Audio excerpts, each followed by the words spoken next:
It was a shock. கச்சனை பொறுத்த வரைக்கும் நல்லா பழகினான்.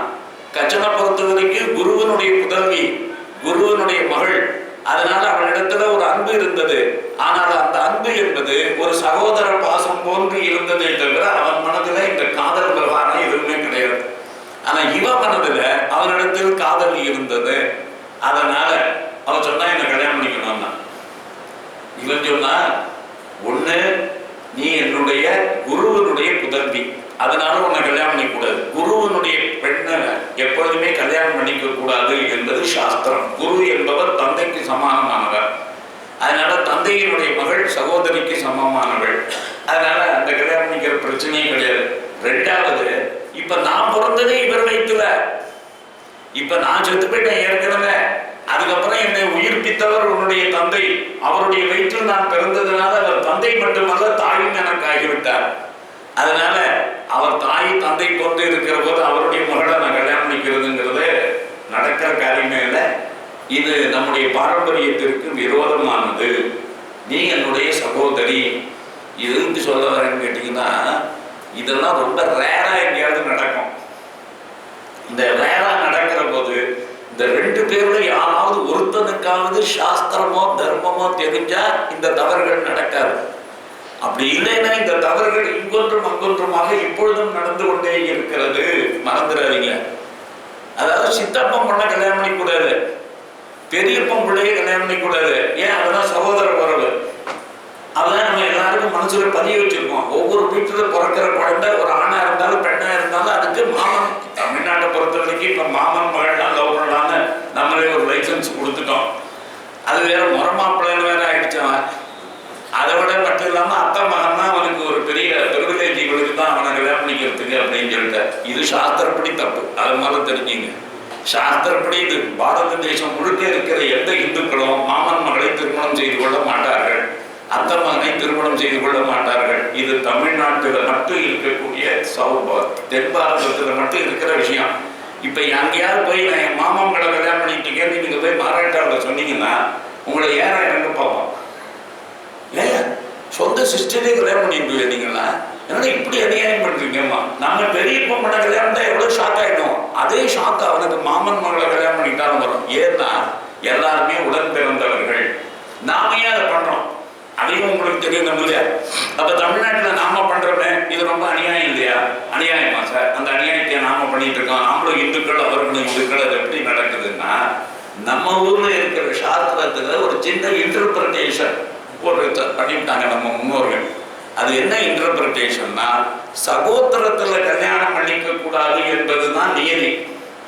சகோத்திரம் என்றால் இப்ப என்னுடைய கோத்திரம் பாரத்வாஜ கோத்திரம்னு வச்சுங்க. நான் ஒரு பாரத்வாஜ கோத்திரத்துல ஒரு பொண்ணை எடுக்க முடியாது. அதே மாதிரி ஒரு பொண்ணு கஷ்யப கோத்திரத்துல பிறந்திருந்தாங்கன்னா இன்னொரு கஷ்யப கோத்திரத்துல இருக்கிற ஆம்பளையே கல்யாணம் பண்ணிக்க கூடாது. இது ரெண்டு பேரும் சகோத்திரம் அப்படின்னு ஆயிடும். அதனால அதை பண்ணக்கூடாதுன்னு சாஸ்திரம். ஏன்னா உறவு முறை மட்டுமல்ல, நாம எல்லாருமே ரிஷியினுடைய பாரம்பரியத்தில் வருகிறவர்கள். அந்த கோத்திரங்கள் எல்லாம் ரிஷிகளுடைய பெயர்களை தாங்கி இருக்கிறது. ஆகவே ஒரு விதத்துல நம்ம எல்லாரும் அண்ணன் தம்பிகள். அதனால கூடாதுன்னு சொல்லிட்டு இப்ப சகோதரத்துல தான் படிக்க கூடாது. இப்ப எங்க வீட்டு பொண்ண நான் யாரும் கொடுத்துருப்பேன்? எங்க கோத்திரத்துல கொடுக்க மாட்டேன், இன்னொரு கோத்திரத்துல தானே கொடுப்பேன். அப்ப கல்யாணம் பண்ணிட்டு அவ எந்த கோத்திரத்துக்கு போறாளோ அந்த கோத்திரம் தான் அவளுக்கு ஆயிடும். மறந்துடக்கூடாது இதை. இப்ப எந்த வீட்டுக்கு இப்ப போறாளோ அந்த வீட்டினுடைய கோத்திரம் தான் அப்புறம் அவளுக்கு. அதுக்கப்புறம் அதனாலதான் இப்ப அப்பாவுக்கு ஏன் நெருப்பு போடலன்னு பல பேர் கேட்டிருக்காங்க. ஏன் சார் ஒரு பொண்ணா பிறந்தா அப்பாவுக்கு அந்திம காரியங்கள்லாம் செய்யக்கூடாதான்னு? அதான் அவனுக்கு அடிப்படையான விஷயம் புரியாதனால அவன் கேட்கறான். கோத்திரமே மாறி போன அப்புறம் உனக்கும் அப்பாவுக்கு என்ன உறவு? நீ எந்த குடும்பத்துக்கு போனியோ அந்த குடும்பத்தோட தான் உனக்கு உறவு. இப்ப அப்பாவும் அம்மாவும் உனக்கு ஏலியன்ஸ், அவ தனியாளு, உனக்கு அவனுக்கு சம்பந்தமே கிடையாது. நீ அந்த ஒரு உரிமை கொண்டாட முடியாது, உறவு கொண்டாட முடியாது. அதான் நிலைமை. அப்படி இருக்கிற போது எங்க உனக்கு எப்படி நீ எப்படி போடணும்? இன்னொன்னு, அந்த எந்த பொண்ணு அந்த கோத்திரத்துல அவ அப்பனுக்கு பிறந்திருக்கானோ அவன் தான் போட முடியும் இருப்ப. அதனால எல்லா பெண்களுமே திருமணமாகி இன்னொரு வீட்டுக்கு போயிடுவாங்க. அவங்க போடுறது இல்லைன்னு நம்ம பரம்பரையை வச்சுக்கிட்டோம். இப்ப இங்க அவன் அங்க போயிடுறான். இப்ப அவளுக்கு ஒரு பிள்ளை பிறக்கிறான். இப்ப அவன் எந்த கோத்திரத்தை சேர்ந்தவன்? அவன் அந்த வீட்டு கோத்திரத்தை சேர்ந்தவன். எனக்கு ஒரு பிள்ளை பிறக்கிறான், பொண்ணு பிறக்கிறான். அவன் எந்த கோத்திரத்தை சேர்ந்தவன்? எங்க வீட்டு கோத்திரத்தை. இப்ப ரெண்டு பேருக்கும் கல்யாணம் பண்ணிக்கிட்டா என்ன தப்பு? அதனாலதான் அத்தை மகனை கல்யாணம் பண்ணிக்கலாம், மாமன் மகளை கல்யாணம் பண்ணிக்கலாம். நம்ம ஊர்ல வச்சோம். இது இந்த ஆந்திரா வரைக்கும் ஓடுதுன்னு நினைக்கிறேன். ஆந்திராவிலேருந்து இங்க ஒருத்தர் இருக்கார். அந்த நடைமுறைகள் இருக்குல்ல. கரெக்ட். ஸோ நடைமுறைகள் சவுத்தில் மட்டும் இது இருக்கு. ஆனால் மகாராஷ்டிரா தாண்டிட்டீங்கன்னா கிடையாது. மகாராஷ்டிரா தாண்டிட்டாக்க சகோதரம் என்பது இந்த அண்ணன் தம்பி உறவு அத்தை எல்லாம் மாறி போகாது. அது மட்டும் இல்லை, இப்போ ஹரியானாவில் காப்புன்னு பஞ்சாயத்துன்னு ஒன்று இருக்கு.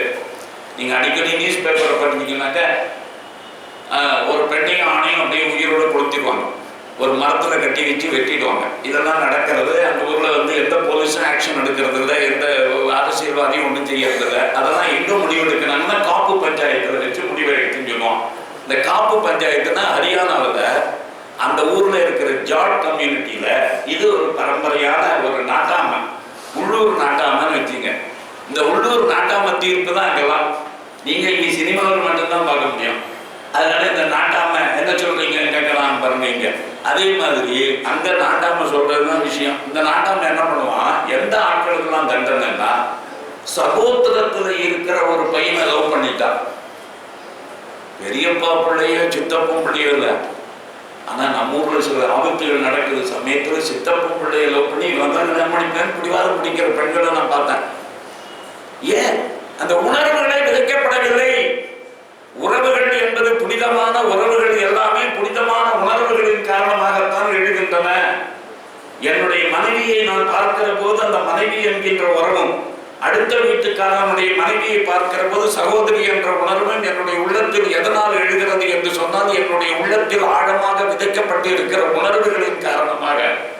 அந்த உணர்வு இல்லைல்ல, எல்லாம் ஆடு மாடு மேலதான் இருப்போம். அதுல என்ன பேதம் இருக்க முடியும்? நாம ஏன்டா இதெல்லாம் வச்சுட்டு இருக்கோம்? எங்க சித்தி பொண்ணுன்னா நான் பார்க்கிற பார்வையே வேற, என் மாமன் மகன்னா நான் பார்க்கிற பார்வையே வேற, என் பொண்டாட்டியை நான் பார்க்கிற பார்வையே வேற, எங்க அக்காவை நான் பார்க்கிற பார்வையே வேற. இதுல உறவுகள்லாம் எங்கிருந்து வருது? உணர்வுகளாக வருகிறது. எந்த உணர்வு? புனிதமான சில ஆழமான பாரம்பரிய உணர்வுகள் எங்க முன்னோர்கள் இந்த மனசுல விதைச்சிட்டு போயிருக்காங்க. அது எந்த குடும்பத்துல கொடுத்துருக்காங்களோ அந்த குடும்பத்துக்கு பொண்ணு தப்பு பண்ணவே பண்ணாது.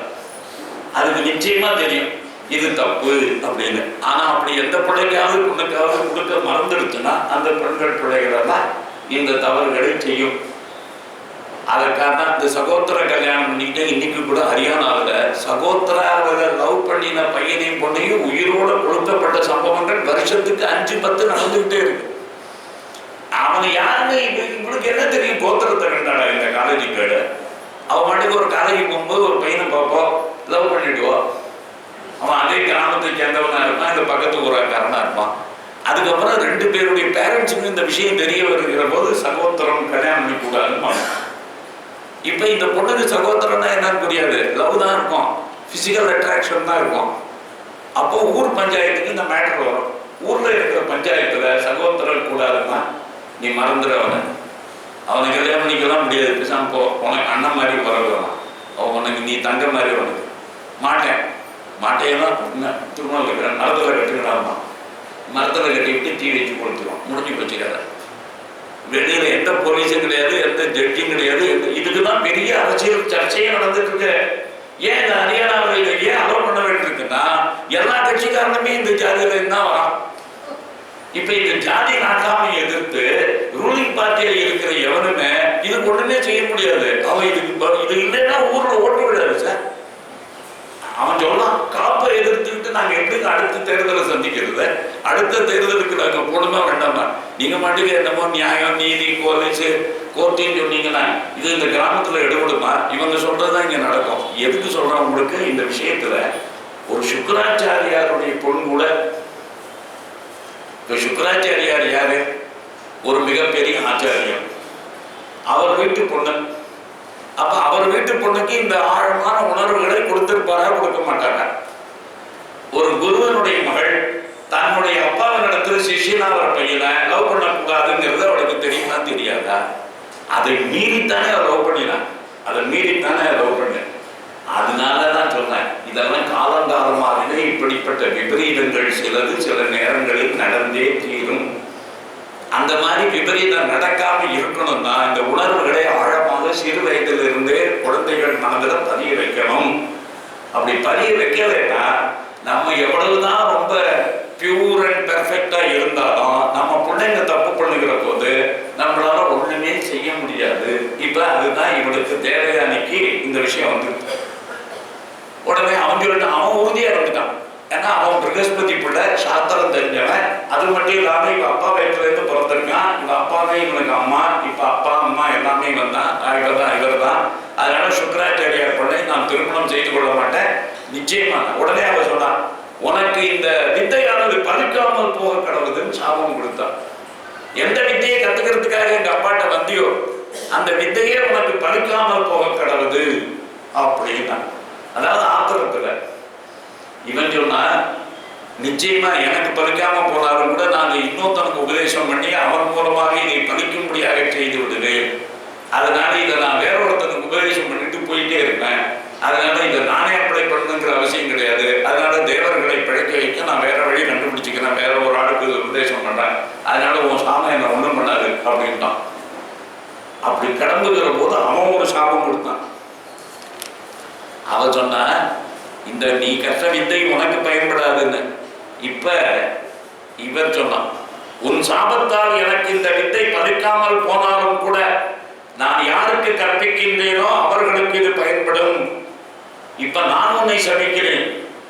ஒரு மிகப்பெரிய ஆச்சாரியனுடைய வயிற்றில பிறந்தும் கூட தகாத உறவை, தகாத ஆசை கொண்ட உன்னை எந்த ஒரு பிராமண ரிஷிகுமாரனும் திருமணம் செய்து கொள்ள மாட்டான். நீ நிச்சயமா உன்னுடைய குலத்துல இருக்கக்கூடிய ஒருத்தனை கல்யாணம் பண்ணிக்க மாட்ட. நீ பிராமண வர்ணத்துல கல்யாணம் ஆகாதுன்னு இப்ப நல்லா கவனிச்சுக்கணும். ரிஷிகள் அப்படிங்கிறது ஒரு ஸ்பெஷீஸ் இப்ப கிடையாது. இப்ப யாரையாவது ஒருத்தர் ரிஷின்னு சொல்ல முடியுமா? கிடையாது. இப்ப ராட்சசான்னு சொல்ல முடியுமா? கிடையாது. இந்த ஸ்பெஷீஸ் எல்லாம் அழிஞ்சு போயிடுச்சு. வானரம், அந்த காலத்துல ராட்சசர்கள், இது எல்லாமே ஒரு குறிப்பிட்ட காலத்துல வந்து மறைந்து போன படைப்பினங்கள் அப்படின்னு புரிஞ்சுக்கணும். இப்ப டைனோசர்னு ஒண்ணு இருந்தது போயிட்டுங்களாம், யாழின்னு ஒண்ணு இருந்தது போயிட்டுங்களாம், அன்னப்பறவைன்னு ஒண்ணு இருந்தது போயிட்டுங்களாம்.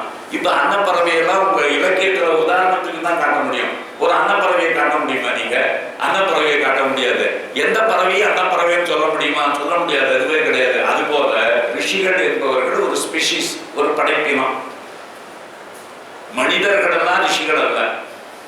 ரிஷிகளும் மனிதர்களை போன்றவர்கள், மனிதர்களுக்குள்ளே வாழ்ந்தவர்கள், ஆனால் வேறு படைப்பினம். இப்ப அவளுக்கு என்ன வேடிக்கைன்னா, அங்கேயும் வர்ணம் உண்டு. அதுக்காக சொல்ல வந்தேன். ரிஷிகள்டையும் பிராமண ரிஷி, சத்திரிய ரிஷி, வைசிய ரிஷி, சுந்தர ரிஷி எல்லாம் உண்டு. அதனால ரிஷினாலே பிராமணன் முடிவு வந்துடக்கூடாதுங்கிறதுக்காக இவ்வளவு தூரம் சொல்லிட்டு இருக்கேன். ஏன்னா தசரதன் ஒரு பையில கொண்டுடுறான். யானை தான் தண்ணி குடிக்கிறதுன்னு நினைச்சிட்டு ஒரு அம்பு விட்டு ஒருத்தர் சாகடிச்சு போறான்.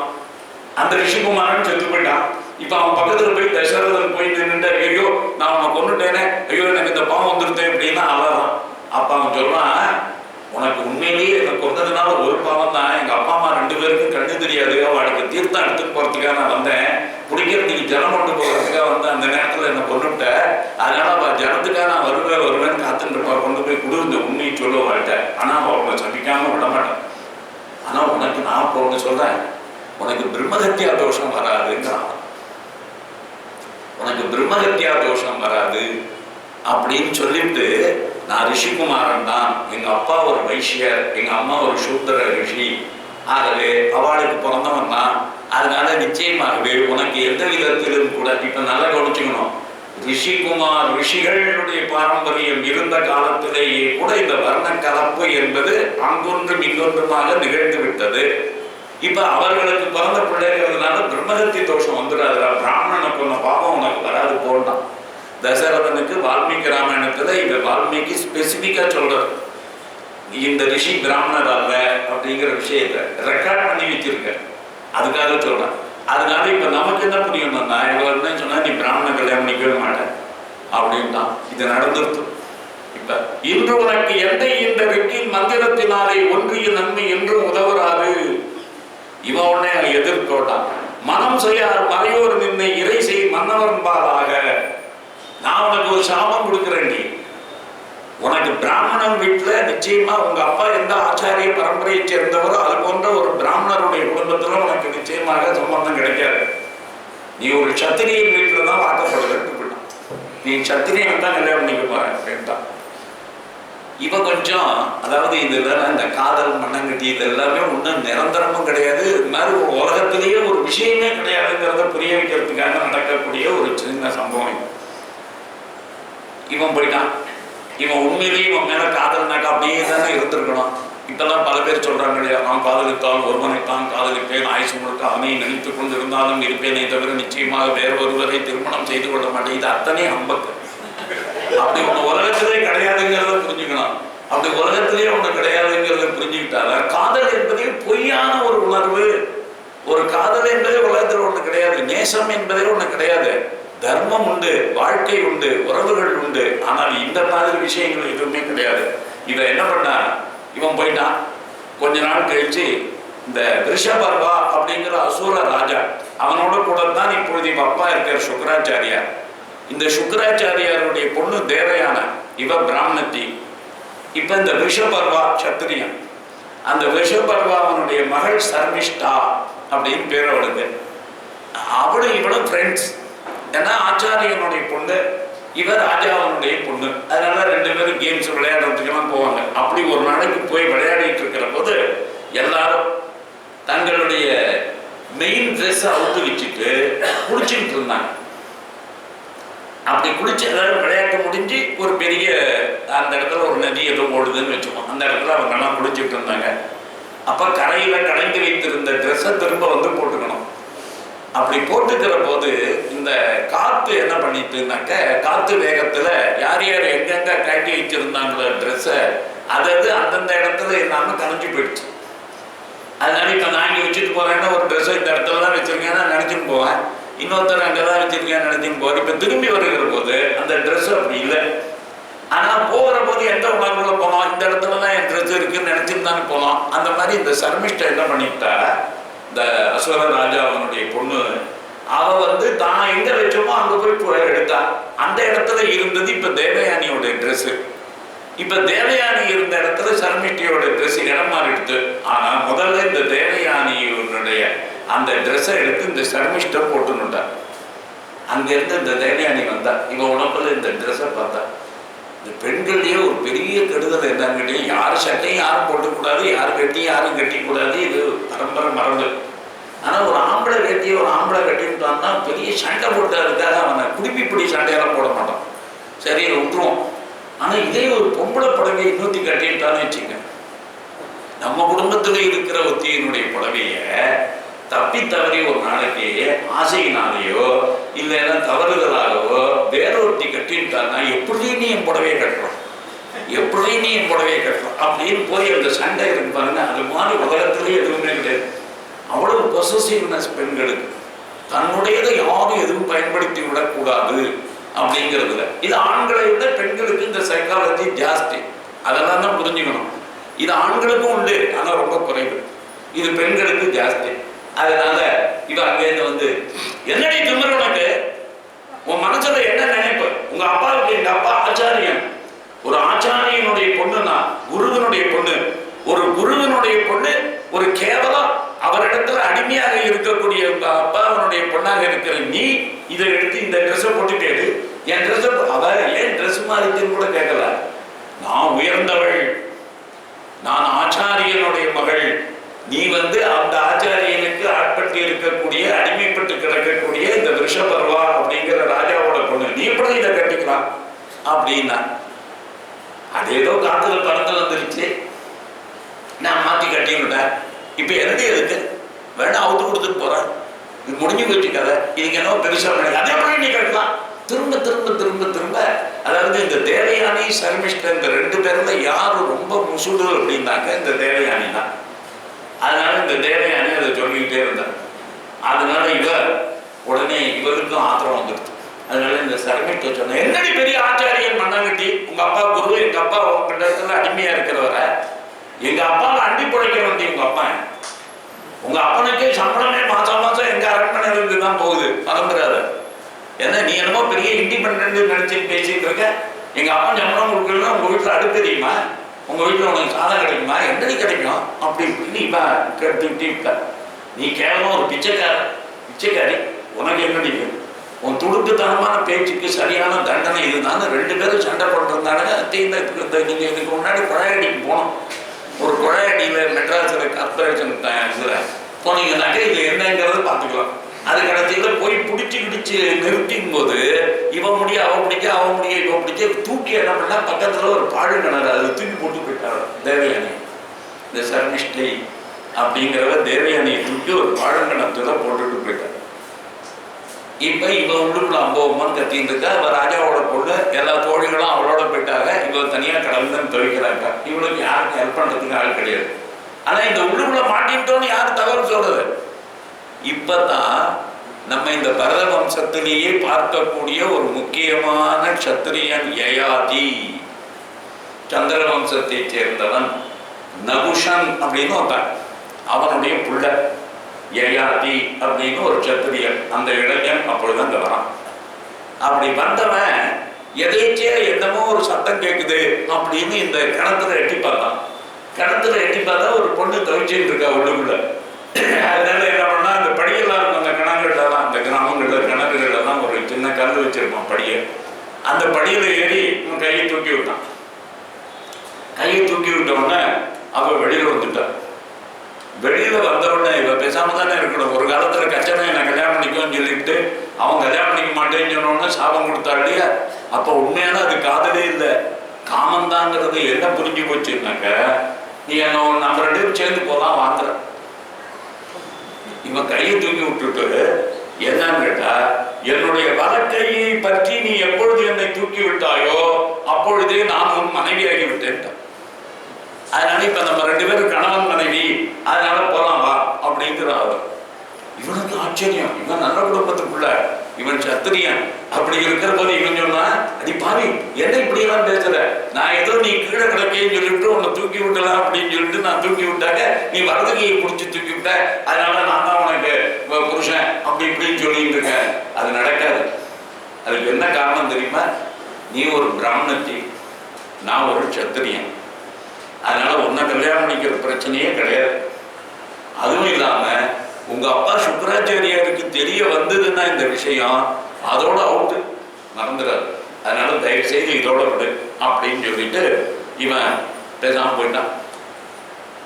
அந்த நேரத்துல அவனை விட்டாங்க. இப்ப அந்த இஷ்யூ பெருசாக்கல, பேசாம விட்டுட்டான். பேசாம விட்டுட்டு இவளுக்கு மனசுக்குள்ள என்ன ஆங்காரம்னா, நம்மளை கணத்துல தள்ளி விட்டு போனாலே பாவி, அவளை எப்படி பழி வாங்குவது அப்படின்னு துடிச்சிட்டு இருக்கா. அதனால என்ன பண்ணினா, அங்கிருந்து வந்து தான் போகவே இல்லை. என்னடா அது ரொம்ப நேரம் ஆச்சு, பொண்ணு போனவங்க வரவே இல்லையேன்னு சுக்கராச்சாரியார் தேடின்னு வந்தாக்க இவன் மட்டும் தனியா நின்றுட்டு இருக்கா. காட்டு இருந்த இடத்து சோலையில ஆடை கிடையாது. என்னம்மா ஆச்சுன்னா, இனிமே உங்க வீட்டுக்கு நான் வரமாட்டேன், நீங்களே கூட கிளம்புங்க. இந்த ராஜ்யத்துல இனிமேல் ஒரு கணம் கூட நாம் இருக்க மாட்டோம். இந்த ரிஷபர்வாவனுடைய மகள் என்னை அவமானப்படுத்தி விட்டாள். என்னுடைய ட்ரெஸ்ஸை போட்டுன்றது மட்டும் இல்லாம துடுக்குத்தனமா என்ன பிச்சைக்காரி, உங்க அப்பனே என்கிட்ட எங்க அப்பன்கிட்ட பிச்சை வாங்கிட்டு இருக்கிறோம் தாங்க உங்களையும் சேர்த்து அவமானப்படுத்தி இருக்கா. அப்படிப்பட்ட இந்த ஊர்ல நம்ம இருக்கக்கூடாது. நீங்க தான் பெரியவருங்கிறத இப்ப நிரூபிக்கணும். நீங்க தான் பெரிய ஆள், அந்த ஆள் பெரியவன் இல்லை அப்படிங்கறத நிரூபிக்கணும். வாங்க போலாம் அப்படின்னு சொல்லிட்டு, அதனால இப்ப நம்ம இந்த ராஜ்யத்துல ஒரு கணம் கூட இருக்க மாட்டோம். இவ சொன்ன, அம்மா நீ ஒரு விஷயத்த மறந்துடுற, ரிஷபர்வா அப்படிங்கிறவன் ஒரு பெரிய ராஜா சத்திரியன், நான் ஒரு பிராமணன் ஆச்சாரியன். அப்படி இருக்கிற போது அவன் பொண்ணு ஏதோ உங்ககிட்ட சண்டை போட்டாங்கிறதுனால நான் அவனை விட்டுட்டு வர்றது அப்படிங்கிறதெல்லாம் கிடையாது. சின்ன குழந்தைகள் சண்டை, சின்ன குழந்தைகள் சண்டை தான். அந்த குழந்தைகள் சண்டைக்காக பெரியவங்கெல்லாம் 2 குடும்பமும் சண்டை அடிச்சு மோதிக்க முடியுமா? எங்க வீட்டு பிள்ளை உங்க பிள்ளை தள்ளி விட்டான், அதை எப்படி தள்ளி விடலாம் அப்படின்னு சொல்லிட்டு நம்ம ரோட்ல நடக்கிறதெல்லாம் கொஞ்சம் கற்பனை பண்ணி பாருங்க. உங்க வீட்டு வாசல்ல நடக்கிறதெல்லாம் அதுல இருந்தே உங்களுக்கு புரிஞ்சு போயிடும். அதனால இதுல என்ன இருக்கு, அதெல்லாம் ரொம்ப சின்ன பிள்ளைத்தனமா, நீ மறந்துடுவாத. அதுக்காக நான் போய் காமிக்க முடியாது. இன்னொன்னு, கோபம் என்பது கொடுமையானது, பொறுமையே நல்லது செய்யும். நீயே சர்மிஷ்டையும் சண்டை போட்டுன்றது நியாயம். அது குழந்தைகள் சண்டை முடிஞ்சு போச்சு, நாளைக்கே மறந்துட போறேன். இது என்னதுக்கு பெரிய விஷயம். அதனால நான் இதில் தலையிட மாட்டேன். என்னை வார்த்தைகளால் காயப்படுத்தியவள் இந்த சர்மிஷ்டை. நீங்க ஆயுதத்தினால வெட்டினா கூட இந்த பொண்ணு ஆறும். ஆனா எங்கேயாவது காயப்படுத்திய வார்த்தைகளுக்கு எங்கேயாவது மருந்து போட முடியுமா? நிச்சயமா நான் வரமாட்டேன் அப்படின்னா. இந்த தேவயானியினுடைய பிடிவாதம் என்ன பண்றதுன்னே தெரியல. அதாவது இந்த ஒரே பொண்ணை பற்றி செல்லமா வளர்த்துட்டா அந்த பெற்றோர்களுக்கு இருப்பதை போன்ற உலகத்திலேயே கொடுமையான விஷயம் வேற யாருக்கும் கிடையாது. ஏண்டா செல்லம் கொடுத்து வளர்த்தோம், ஏண்டா ஒரு பொண்ணை பெற்றோம் அப்படின்னு. இதில் ஆம்பளை விட இந்த பெண் குழந்தைக்கு செல்லம் கொடுத்து வளர்த்தேன்னு வச்சுக்கோம், அது நிச்சயமா பல நேரங்களில் அந்த குடும்பத்துக்கே அழிவை அந்த குழந்தை தான் தேடி கொடுக்கும். அந்த குழந்தையால தான் அந்த குடும்பத்துக்கு கெட்ட பேர் வரும், அந்த குடும்பத்துக்கு பத்தியும் வரும். இதுக்காக 100% உடனே முடிவுன்னு நினைச்சிடாதீங்க. இது பரவலான ஒரு செய்தி, அவ்வளவுதான் நான் சொல்றது.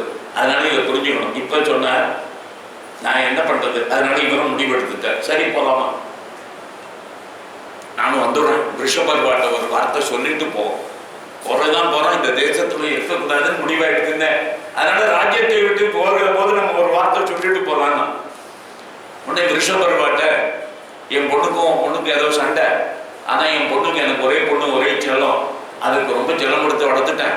அவ இப்ப இங்க இருக்கக்கூடாதுன்னு பிடிவாதம் பிடிக்கல, அதை மீறி நான் இங்க இருக்க முடியாது, அதனால உன் ராஜ்யத்தை விட்டு நான் கிளம்புறேன் அப்படின்னு. என்ன குருவே நீங்க எப்படி போக முடியும், அப்படி என்ன என் பொண்ணு பேசிட்ட, அதனால எனக்கு சொல்லுங்க. அது மட்டும் இல்லை, நீங்க போயிட்டேன்னா அப்புறம் எங்களுக்கு யார் இருக்கா இங்க பாதுகாப்பு? நான் ஒருத்தனா, என் குடும்பம் மட்டுமா, இந்த அசுர குலமே உங்களை நம்பி தான் இருக்கேன். இந்த அசுரர்கள் அத்தனை பேருடைய எதிர்காலம் உங்க கையில இருக்கு. அப்படி இருக்கிற போது நாங்க உங்களை விட முடியாது அப்படின்னா. இல்லை இல்லை, இந்த சண்டையில ஏதோ சொல்லிட்ட போது இந்த மாதிரி உங்க பொண்ணு நீ பிச்சைக்காரன் தான் உங்க அப்பன், எங்க அப்பனை நம்பி தான் இருக்கான், அண்டி தான் இருக்கான் அப்படி இப்படின்னு சொல்லிட்ட சில வார்த்தைகளை. அதெல்லாம் உண்மையிலேன்னு எனக்கு தெரியும், ஆனா இந்த சின்ன குழந்தை இதுக்கு என்ன தெரியும் இந்த பொண்ணுக்கு, அதனால சொல்லிட்டு. அதனால உடனே அவன் சொன்னா நேர இந்த ரிஷபர்வா இந்த தேவயானிங்கிற பொண்ணுகிட்ட, சின்ன பொண்ணுகிட்ட அவ்வளவு பெரிய ராஜா வந்து சொன்னா, இங்க பாருங்க உண்மை என்னங்கிறத நான் சொல்றேன். உங்க அப்பா எனக்கு மட்டும் ஆச்சாரியன் இல்லை, இந்த என்டையர் அசுரர் கூட்டத்திற்கே அவர் தான் தலைவர், அவர் தான் ஆச்சாரியர். அவர் இல்லைன்னா எங்களால எதுவுமே செய்ய முடியாது. அதனால அவர் ஒண்ணு என்ன துதிச்சு துதி பாடி பழைக்கல, அவருக்கு நாமளும் பிச்சை போடல. இன்ஃபேக்ட் அவருடைய பிச்சையில தான் நாங்க எல்லாரும் வாழ்ந்துட்டு இருக்கோம். அதனால நீ இதை புரிஞ்சுக்கோ. இப்போ ஒண்ணு செய், என் பொண்ணு பண்ணின தப்புக்கு நான் மன்னிப்பு கேட்டுக்கிறேன், அவங்ககிட்ட நான் மன்னிப்பு கேட்டுக்கிறேன். நீ ஒண்ணு செய்ய எனக்காக, நீ ஏதாவது ஒரு தண்டனை கொடுக்கணும்னு வச்சுக்கோ, அது எனக்கு கொடு. ஆனா ஒரு தண்டனை மட்டும் நிச்சயமா கொடுத்துடாத, உங்க அப்பாவை கூட்டின்னு போறதுங்கிறது மட்டும் பண்ணாத. உங்க அப்பாவை கூட்டின்னு போறதை தவிர பாக்கி என்ன தண்டனை வேணா எனக்கு கொடுக்கலாம், அதை செய் அப்படின்னா. உடனே சொன்னா, நானும் எங்க அப்பாவும் இந்த ஊர்ல இருக்கணும்னு நீங்க ஆசைப்பட்டேன்னா உங்க பொண்ணு அங்கேயிருந்து வந்து என் காலில் விழுந்து மன்னிப்பு கேட்கணும். அது மட்டுமல்ல, இன்னிலிருந்து அவளும் உங்க அரண்மனையில இருக்கக்கூடிய 1000 பெண்கள், அவளுக்கு யாரெல்லாம் ஃப்ரெண்ட்ஸோ, யாரெல்லாம் உங்களுடைய அரண்மனையில வேலை செய்கிறாளோ, அவ எல்லாரும் எனக்கு வேலைக்காரிகளாக மாற வேண்டும். நான் இப்ப கல்யாணம் பண்றதுக்கு முன்னாடி இங்க இருக்கேன், இந்த பிறந்த வீட்டுல மட்டும் இல்ல, நான் கல்யாணம் பண்ணி நாளைக்கு புக்காத்துக்கு போவேன். அப்படி ஒரு காலம் நான் புக்காத்துக்கு போனா அங்கேயும் கூட இவர்கள் எனக்கு வேலைக்காரியாக வர வேண்டும். இந்த சர்மிஷ்டையும் எனக்கு வேலைக்காரியாக வரணும். அந்த காலத்துல சிறிதான வெள்ளாட்டின்னு ஒண்ணு கொடுப்பாங்க. பணக்கார குடும்பங்களை கல்யாணம் பண்ணி கொடுக்கிற போது இந்த பெண்களை கல்யாணம் பண்ணி கொடுத்தாக்க சீர் கொடுக்கறது, வரதட்சணை கொடுக்கறது, இதெல்லாம் ஒரு பக்கம் நடக்கும். இன்னொரு பக்கத்துல என்ன பண்ணுவா, பணக்கார வீட்டுல வளர்ந்த பொண்ணுக்கு மாமியார் வீட்டுல போய் எப்படி வேலை செய்வாங்க, வேலை செய்ய முடியாது. அதனால அந்த காலத்துல ஒரு வழக்கம் இருந்தது. அது என்னன்னு கேட்டாக்க, ஸ்ரீதன வெள்ளாட்டின்னு நம்ம வீட்டு வேலைக்காரான அவ கூட அனுப்பிச்சு விட்டுருவோம். இனிமே இவன் வந்து உங்க வீட்டுல வேலை செய்வான், சம்பளம் இங்கேருந்து நாங்க பே பண்ணுவோம். இது உன் மாமியார் வீட்டுல நீ அவ உன்னை என்னெல்லாம் வேலை செய்ய சொல்றாளோ அதெல்லாம் இவ உனக்கு ஏற்பெல்லாம் பண்ணிட்டு இருப்போம், நீ மட்டும் நிம்மதியா இருக்கலாமா. பணக்கார வீட்டு பெண்களுக்கு இது ஒரு சலுகை. அதனால அந்த மாதிரி என் வீட்டுக்கு அவன் வேலைக்காரியா வரணும் அப்படின்னா. இந்த ரிஷபர்வாவுக்கு இப்ப இவன் மட்டும் இல்லை, இவன் பொண்ணுக்கான கஷ்டம் அது. ஆனா ஒரு ராஜா பாருங்க, அதாவது கடைசியில பணிவு ஒன்றுதான் விற்பே. இப்ப யார் இவன் அசுரன், அயோக்கியனே இல்லைங்கிறதுக்காக சொல்ல வரேன். இப்ப அசுரர்கள் என்றால் அயோக்கியர்கள் அப்படிங்கிற முடிவுக்கெல்லாம் நம்ம வர முடியாதுங்கிறதுக்காக இதை சொன்னேன். இந்த அசுர ராஜா என்ன முடிவு பண்ணினா, நான் ஏத்துக்கிறேன், என்னுடைய மகள் நிரந்தரமாக உனக்கு வேலைக்காரியாக இருப்பாள். பிறந்த வீட்டில் மட்டுமல்ல, புக்ககத்திலும் கூட அவளே வந்து உனக்கு வேலை செய்வாள். நீ சொல்வது போலவே ஒரு 1000 வேலைக்காரிகளையும் நான் ஏற்பாடு செய்கிறேன், எல்லாரும் உனக்கு வேலைக்காரியா இருப்பாள். அது மட்டும் இல்லை, உன் காலில் விழுந்து நமஸ்காரம் பண்ணணும், அவ்வளவுதானே, அதையும் பண்ண சொல்லு. நேரம் பொண்ணை கூட்டான் ராஜா, இவன் ஆச்சாரியன், அவ்வளவுதான். அப்படி இருக்கிற போது அந்த பொண்ணு அங்கேருந்து வந்து என்ன